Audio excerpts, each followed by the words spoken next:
कल्पना करा तुमच्या घराला अचानक आग लागली. सगळी महत्त्वाची कागदपत्र जळून गेली. पण जर तुम्ही त्या कागदपत्रांची एक कॉपी आधीच बँक लॉकरमध्ये ठेवली असेल तर क्लाउडमध्येही अशीच एक व्यवस्था असते. तिला म्हणतात डिझास्टर रिकव्हरी. नमस्कार मित्रांनो, तुमचं स्वागत आहे माय डिजिटल डायरीज या आपल्या यूट्यूब चॅनलवर. Hey my digital डायरीजचं Marathi channel आहे आणि तुम्ही पाहत आहात क्लाउड स्टोरीज ही मालिका. आज आपण बोलणार आहोत डिझास्टर रिकव्हरी इन क्लाउड याबद्दल. व्हिडिओ शेवटपर्यंत पहा. व्हिडिओ आवडला तर व्हिडिओला लाईक करा, तुमच्या मित्रमैत्रिणींमध्ये शेअर करा आणि चॅनलवर नवीन असाल तर चॅनलला सबस्क्राईब करायला विसरू नका. चला सुरू करूया. डिझास्टर रिकव्हरी काय आहे हे समजून घेण्यासाठी आपण पुन्हा बँक लॉकरच्या उदाहरणाकडे जाऊ. तुम्ही मूळ कागदपत्र घरी ठेवता, पण त्याची डुप्लिकेट कॉपी लॉकरमध्ये सुरक्षित ठेवता, जेणेकरून घरी काही झालं तरी तुमची महत्त्वाची माहिती पूर्णपणे नष्ट होत नाही आणि तुम्ही ती परत मिळवू शकता. क्लाउडमध्ये डिझास्टर रिकव्हरी म्हणजेच DR नेमकं हेच काम करतं. जेव्हा एखाद्या कंपनीचं मेन सिस्टीम म्हणजे सर्व्हर, डेटाबेस किंवा ॲप्लिकेशन कुठल्या तरी कारणांमुळे बंद पडतं किंवा नष्ट होतं, तेव्हा त्याला परत उभं करण्याची आणि कमीत कमी वेळात आणि कमीत कमी डेटा लॉससह पूर्वरित आणण्याची जी प्रक्रिया असते तिला डिझास्टर रिकव्हरी म्हणतात. आता हे डिझास्टर म्हणजे नेमकं काय असू शकतं? यात नैसर्गिक आपत्ती देखील असू शकते, जसं की भूकंप किंवा पूर, ज्यामुळे एखादं संपूर्ण डेटा सेंटर बंद पडतं. यात हार्डवेअर फेलियर देखील असू शकतं, म्हणजे सर्व्हरचा एखादा भाग अचानक खराब होऊ शकतो. यात ह्युमन एरर सुद्धा असू शकते, जसं की चुकून महत्त्वाचा डेटाबेस डिलीट होणं. आणि आजकाल यात सायबर अटॅक्स आणि रॅन्सम सुद्धा मोठ्या प्रमाणात येतात. अशा कुठल्याही परिस्थितीत क्लाउडमधला DR स्ट्रॅटजीमुळे कंपनीकडे एक बॅकअप प्लॅन तयार असतो. जसं लॉकरमधली डुप्लिकेट कागदपत्र, डेटा दुसऱ्या ठिकाणी म्हणजेच वेगळ्या रिजनमध्ये किंवा अवेबिलिटी झोनमध्ये आधीच कॉपी करून ठेवलेला असतो आणि गरज पडली की सिस्टम तिथूनच परत सुरू करता येते. थोडक्यात सांगायचं झालं तर डिझास्टर रिकव्हरी इन क्लाउड म्हणजे एखादी आपत्ती आली तरी तुमचा डेटा आणि सिस्टीम सुरक्षित राहावा आणि कमीत कमी वेळात परत सुरळीत काम सुरू करता यावं यासाठी आधीच तयार केलेली एक योजना. डिझास्टर रिकव्हरी इतकी महत्त्वाची का आहे? एक ऑनलाईन बँक अचानक 2 तासासाठी बंद पडली तर किती नुकसान होईल याचा विचार करा. ग्राहक पैसे काढू शकत नाहीत, ट्रान्झॅक्शन अडकतात आणि बँकची विश्वासार्हता घसरते. यामुळेच डिझास्टर रिकव्हरी इतकं महत्त्वाचं ठरतं.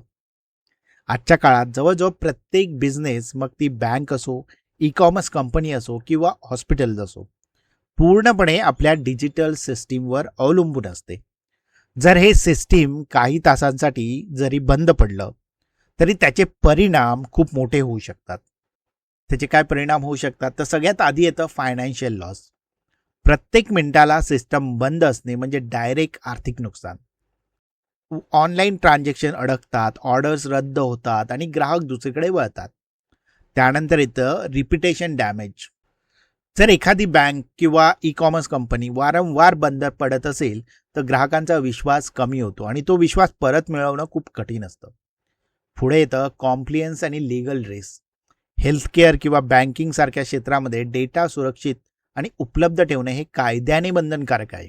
जसं की हॉस्पिटलमधल्या पेशंटचा रेकॉर्ड कुठल्याही परिस्थितीत गमावता येत नाही. आणि सगळ्यात महत्त्वाचं म्हणजे बिझनेस कंटिन्युटी. डिझास्टर आला तरी कंपनीचं काम सुरू राहायला हवं. उदाहरणार्थ एखाद्या हॉस्पिटलच्या सिस्टीममध्ये बिघाड झाला आणि पेशंटला मेडिकल हिस्ट्री वेळेवर उपलब्ध नाही झाली तर त्याचा थेट परिणाम एखाद्या माणसाच्या जीवावर सुद्धा होऊ शकतो. म्हणूनच बहुतांश मोठ्या कंपन्या क्लाउडवर जाताना फक्त सिस्टम चालू ठेवण्याचा नाही, तर सिस्टम कितीही मोठं संकट आलं तरी परत उभं राहू शकेल का याचा विचार करून DR स्ट्रॅटजी तयार करतात. थोडक्यात डिझास्टर रिकव्हरी महत्त्वाचं आहे कारण ते फक्त डेटा वाचवत नाही तर कंपनीचा पैसा, विश्वासार्हता आणि सगळ्यात महत्त्वाचं म्हणजे त्याचं अस्तित्व सुद्धा टिकवते. चला समजून घेऊ RTO आणि RPO म्हणजे नेमकं काय. डॉक्टर एखाद्या इमर्जन्सी पेशंटला बघताना 2 प्रश्न विचारतात. किती रक्त वाया गेलं आणि त्याला किती लवकर वाचवता येईल. क्लाउडच्या जगातही डिझास्टर आल्यावर नेमके हेच 2 प्रश्न विचारले जातात आणि त्याची उत्तरं असतात RPO आणि RTO. तर RTO आणि RPO म्हणजे नेमकं काय हे सविस्तर समजून घेऊ. सगळ्यात आधी RPO म्हणजेच रिकव्हरी पॉईंट ऑब्जेक्टिव्ह. हे सांगतं डिझास्टर झाल्यावर तुम्ही किती जुन्या बॅकअपपर्यंत डेटा परत मिळवू शकता, म्हणजे किती डेटा लॉस तुम्हाला मान्य आहे. उदाहरणार्थ जर तुमचा RPO 1 तास असेल तर त्याचा अर्थ तुमचा डेटा दर तासाला बॅकअप होत असेल, आणि डिझास्टर झाल्यास जास्तीत जास्त शेवटच्या 1 तासाचा डेटा गमवावा लागू शकतो, त्यापेक्षा जास्त नाही. त्यानंतर येतं RTO म्हणजे रिकव्हरी टाईम ऑब्जेक्टिव्ह. हे सांगतं डिझास्टर झाल्यानंतर सिस्टीम परत पूर्ण सुरळीत होण्यासाठी जास्तीत जास्त किती वेळ लागू शकतो. उदाहरणार्थ जर तुमचा RTO 30 मिनिटं असेल तर याचा अर्थ कितीही मोठा डिझास्टर आला तरी 30 मिनिटाच्या आत सिस्टीम परत काम करायला सुरुवात करायला हवी. आता या दोन्ही गोष्टी कंपनी ठरवते, ते त्यांच्या बिझनेसवर अवलंबून असते. एकासाठी RPO आणि RTO दोन्ही जवळजवळ काही सेकंदात किंवा मिनिटांचेही असू शकतात, कारण एका ट्रान्झॅक्शनचा डेटा सुद्धा गमावणं काही ठिकाणी परवडणारं नसतं. पण एखाद्या इंटरनल रिपोर्टिंग सिस्टीमसाठी काही तासांचा RPO RTO सुद्धा चालू शकतो. आणि हेच दोन आकडे RPO आणि RTO क्लाउड DR स्ट्रॅटेजी ठरवण्यासाठी सगळ्यात महत्त्वाचे असतात. कारण RPO जितका कमी हवा तितका जास्त वेळा डेटा बॅकअप करावा लागेल, म्हणजे जास्त खर्च, आणि RTO जितका कमी हवा तितकी जास्त तयार आणि सतत चालू असणारी बॅकअप इन्फ्रास्ट्रक्चर लागेल, म्हणजे ती जास्त खर्च. म्हणूनच कंपनी आधी ठरवते आम्हाला किती डेटा लॉस आणि डाऊन टाईम परवडेल, आणि त्यानुसारच पुढची DR स्ट्रॅटेजी आणि त्यावरचा खर्च ठरवला जातो. थोडक्यात RPO सांगतं किती डेटा लॉस चालेल, आणि RTO सांगतं सिस्टम परत उभं राहायचं असेल तर किती वेळ लागू शकतो. आणि हेच दोन आकडे संपूर्ण DR स्ट्रॅटेजीची दिशा ठरवतात. चला पाहूया डिझास्टर रिकव्हरीच्या किती पद्धती आहेत आणि त्या कशा निवडल्या जातात. घराला आग लागल्यास सुरक्षेसाठी वेगवेगळे पर्याय असतात. एक असतो फायर एक्स्टिंग्विशर किंवा घरभर बसवलेले ऑटोमॅटिक स्प्रिंकल्स. जितकी जास्त सुरक्षा तितका जास्त खर्च. क्लाउड डिझास्टर रिकव्हरीमध्येही असेच वेगवेगळे स्तर असतात. तर क्लाउडमध्ये मुख्यतः 4 DR स्ट्रॅटेजीज वापरल्या जातात. त्या सगळ्यात कमी ते सगळ्यात जास्त तयारी अशा क्रमाने बघू. सगळ्यात पहिली येते बॅकअप अँड रिस्टोर. यात फक्त डेटाचा नियमित बॅकअप घेतला जातो आणि डिझास्टर झाल्यावर तो बॅकअप वापरून नवीन सिस्टीम उभी केली जाते. हे फायर एक्स्टिंग्विशर सारखं असतं, सोपं आणि स्वस्त. पण सिस्टम परत उभं करायला वेळ लागतो, म्हणजे RTO जास्त असतो. त्यानंतर येतं पायलट लाईट. यात एक अगदी छोटं मिनिमल असं कोर सिस्टीम सतत दुसऱ्या रिजनमध्ये चालू ठेवलेलं असतं, जसं की गॅस जेस्चरमधली पायलट फ्लेम सतत जळत असते, पण मुख्य गरज असेल तेव्हाच पूर्ण आग पेटते. डिझास्टर झाल्यावर हे छोटं सिस्टीम पटकन स्केलअप करून पूर्ण प्रोडक्शन सिस्टीम बनवलं जातं. पुढे येतं वॉर्म स्टँडबाय. या दुसऱ्या रिजनमध्ये आधीच एक छोटं पण पूर्णपणे काम करणारं सिस्टम सतत चालू ठेवलेलं असतं.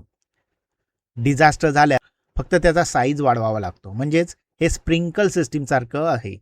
ते आधीच तयार आहे, फक्त पूर्ण क्षमतेने चालू करायचं आहे.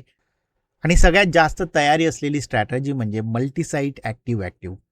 या दोन्ही रिजन्समध्ये पूर्ण प्रोडक्शन सिस्टीम एकाच वेळी सतत चालू असते आणि ट्रॅफिक दोन्हीकडे वाटलेला असतो. एका रिजनमध्ये डिझास्टर आला तरी दुसरी रिजन लगेच पूर्ण बार उचलते, जवळजवळ 0 डाऊन टाईमसह. पण यासाठी खर्चसुद्धा सगळ्यात जास्त असतो. आता स्ट्रॅटर्जी कशी निवडायची हे पूर्णपणे तुमच्या RTO RPO आणि बजेट यावर अवलंबून असतं. जर तुमचं ॲप्लिकेशन फारच क्रिटिकल नसेल आणि काही तासांचा डाऊन टाईम चालत असेल तर बॅकअप आणि रिस्टोर पुरेसे आहे. पण जर तुम्ही बँक किंवा हेल्थकेअर सारख्या क्षेत्रात जिथे 1 सेकंदाचा डाऊन टाईम परवडत नाही असं असेल तर मल्टीसाईट ॲक्टिव्ह सारखी महागडी पण सगळ्यात सुरक्षित स्ट्रॅटेजी निवडावी लागते. थोडक्यात सांगायचं तर बॅकअप आणि रिस्टोरपासून मल्टीसाईट ॲक्टिव्हपर्यंत चारही स्ट्रॅटेजीमध्ये जितकी जास्त तयारी तितका कमी डाऊन टाईम, पण तितका जास्त खर्च. आणि योग्य स्ट्रॅटेजी निवडणे म्हणजे तुमचा RTO RPO आणि बजेट यांचा योग्य समतोल साधणे. तर मित्रांनो, हे होतं डिझास्टर रिकव्हरी. मला नक्की सांगा तुमच्या कंपनीमध्ये तुमच्या प्रोजेक्टमध्ये कुठली डिझास्टर रिकव्हरी स्ट्रॅटेजी वापरली जाते. बॅकअप अँड स्टोअर की त्यापेक्षा जास्त ॲडव्हान्स? कमेंट करून नक्की सांगा. हा व्हिडिओ जर आवडला तर व्हिडिओला नक्कीच लाईक करा, तुमच्या मित्रांसोबत शेअर करा आणि हो, माय डिजिटल डायरीज हे आपल्या यूट्यूब चॅनलला सबस्क्राईब करायला विसरू नका. व्हिडिओ शेवटपर्यंत पाहिल्याबद्दल धन्यवाद. मी पुन्हा भेटेल पुढच्या क्लाउड स्टोरीमध्ये.